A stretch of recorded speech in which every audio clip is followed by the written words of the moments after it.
आज के इस वीडियो में 8th ग्रेड अभ्यास पुस्तिका ये हमारा न्यू बुक है बस 2023-24 के लिए। ठीक है, भाषा भारती कक्षा 8 हो गया। यहाँ पर आप देख सकते हैं इसका मैंने एक अच्छी तरह से पीडीएफ बना लिया और यहाँ पर आपको क्लियर दिखाई देगा। ठीक है, पाठ 8 दिया गया हमारा गणितज्ञ ज्योति श्री आर्यभट्ट। क्या है? गणितज्ञ ज्योति श्री आर्यभट्ट। तो चलिए सबसे पहले इसमें हमारा पूछा गया है बहुविकल्पीय प्रश्न। कैसा प्रश्न है? तो बहुविकल्पीय प्रश्न एक में देखिए हमारा पूछा है कि ग्रह नक्षत्रों का परीक्षण करने वाला स्थान क्या कहलाता है? तो ऑप्शन दिया है कि ग्रहशाला, वेधशाला, प्रयोगशाला या फिर गौशाला। तो इसमें टिक लगाना है आपको बी में। किसमें?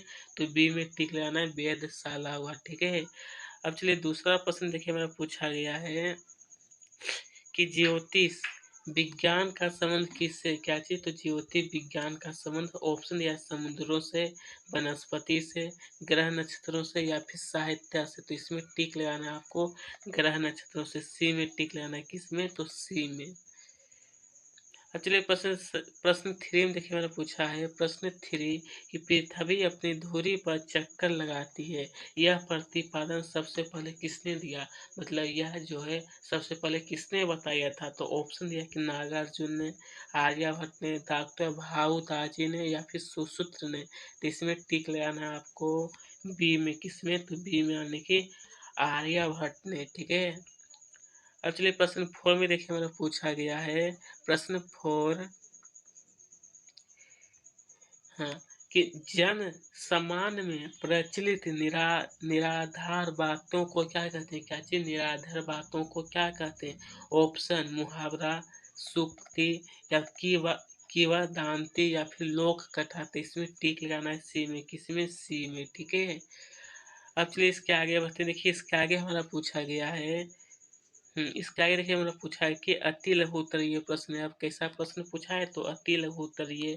प्रश्न 3 में देखिए हमारा पूछा गया है कि प्राचीन काल में, क्या है? प्राचीन काल में चंद्र ग्रहण या सूर्य ग्रहण के लिए किसे उत्तरदायी माना जाता था? मतलब प्राचीन काल के समय चंद्र ग्रहण या फिर सूर्य ग्रहण जब लगता था तो किसको उत्तरदायी माना जाता था? तो उत्तर में लिखना है कि राहु नामक राक्षस को। इसमें देखिए ये वाला आपको नहीं लिखना है। ठीक है, सिर्फ लिखना है कि राहु नामक राक्षस को।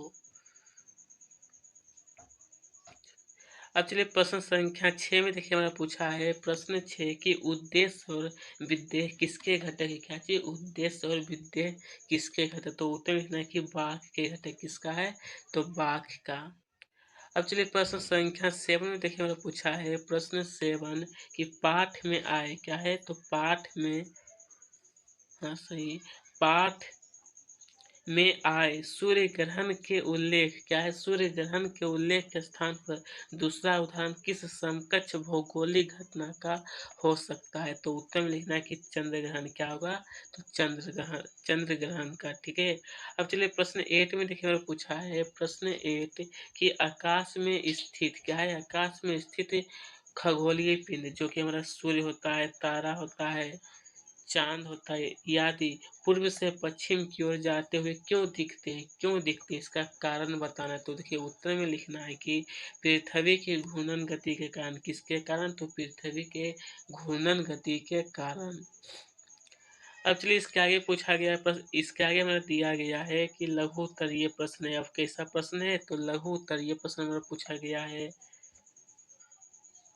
प्रश्न 9 में देखिए पूछा है कि आर्यभट्टीय ग्रंथ के बारे में कैसे पता चला था? किसके बारे में? तो आर्यभट्टीय ग्रंथ के बारे में। ठीक है, तो देखिए इसका उत्तर में लिखना है कि आर्यभट्टीय ग्रंथ का पता महाराष्ट्र के रहने वाला, क्या कहाँ के रहने वाले? तो महाराष्ट्र के रहने वाले भाऊ ताजी ने 1864, कब? 1864 में मलयालम लिपि में आर्यभट्ट के तारपत्र का पता लगाया। बस इतना ही आपको नोट करना है। ठीक है, अब चलिए इसके आगे पूछा है प्रश्न संख्या 10 है। प्रश्न 10 में देखिए पूछा है कि आर्यभट्ट का सही परिचय कब और कैसे हुआ? किसका परिचय? तो आर्यभट्ट का सही परिचय कब और कैसे हुआ? तो देखिए उत्तर में लिखना है कि आर्यभट्ट का सही परिचय सन 1864 कब? तो 1864 में महाराष्ट्र के विद्वान, कहाँ का विद्वान? तो महाराष्ट्र का विद्वान भाऊ दाजी ने किया, ठीक है।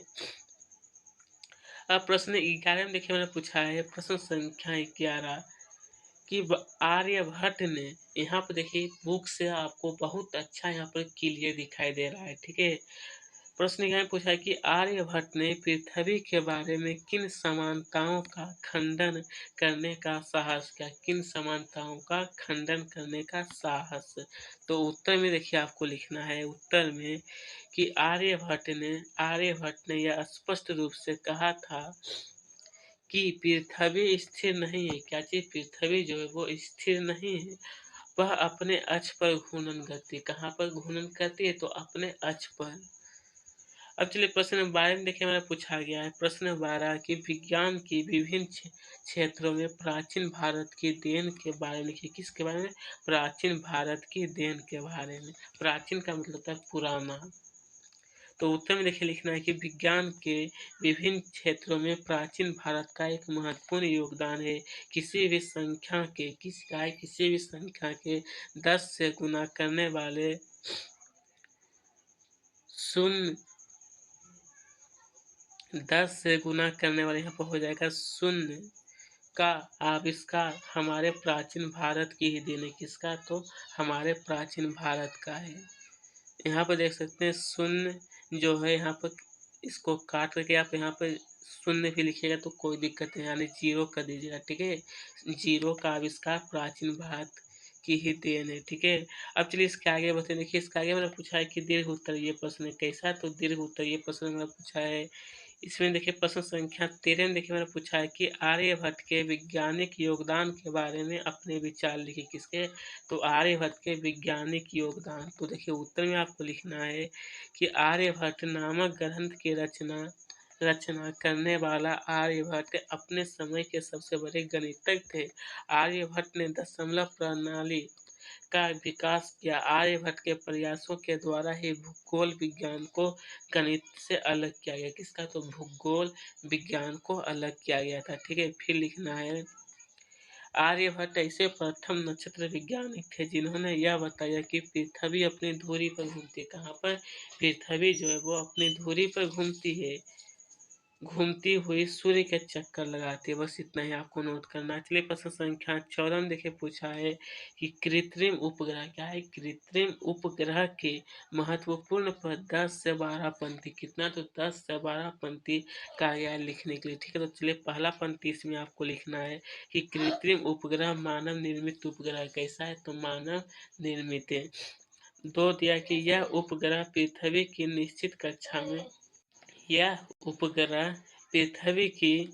निश्चित कक्षा में परिक्रमा करते हैं। फिर तीसरा पॉइंट लिखना है कि अपने संतुलन को बनाए रखने के लिए यह उपग्रह अपने अक्ष पर भी घूमते रहते हैं। कहाँ पर? तो अपने अक्ष पर। चौथा लिखना कि कृत्रिम उपग्रह अंतरिक्ष में कुछ, कहाँ पर? तो अंतरिक्ष में कुछ प्रमुख उद्देश्य के लिए प्रक्षेपित किए जाते हैं। पांचवा पॉइंट लिखना है कि इससे दूर संचार, मौसम विज्ञान संबंधी अध्ययन किया जाता है।